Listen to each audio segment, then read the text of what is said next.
In a peaceful village, cradled by rolling hills and whispering pines, there lived a wise old monk.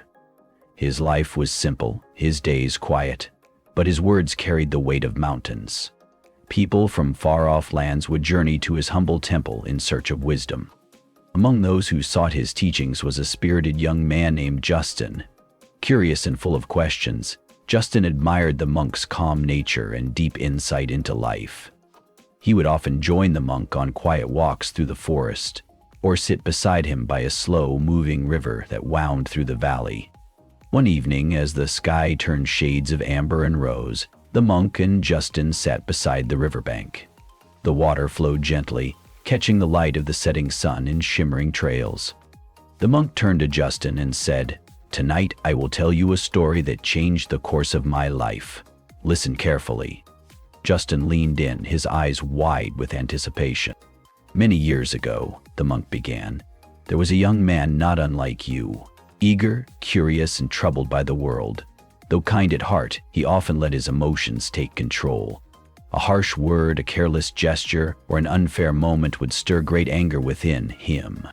He grew weary of his suffering, and one day he heard of a hermit who lived in silence by a river deep in the mountains. Hoping to find peace, he set out to visit the hermit. Justin listened intently, his gaze fixed on the flowing water. When the young man arrived, he found the hermit meditating on a rock beside the river.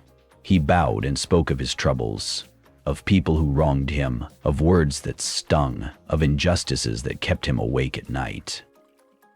The monk paused, letting the silence stretch before continuing. The hermit opened his eyes and smiled gently. Without a word, he stood and gestured for the young man to follow him to a small boat tied to a tree. They stepped in, and the hermit began rowing slowly, the boat gliding silently through the calm water.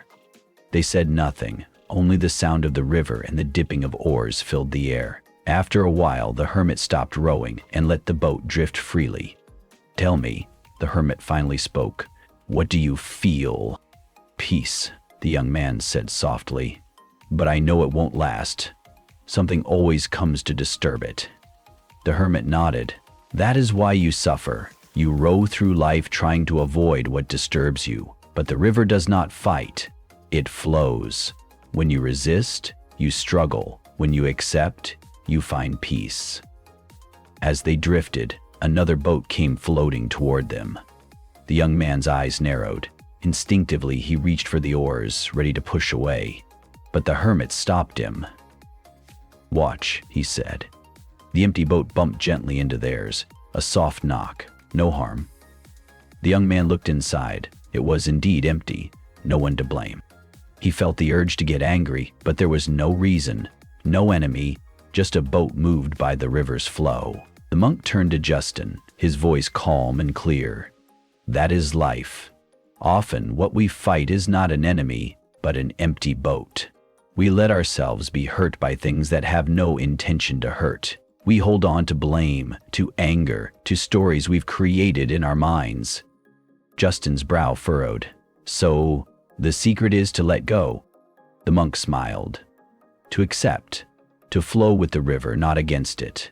Peace comes not from controlling the current, but from trusting it." The sun dipped below the trees, casting golden light on the river's surface.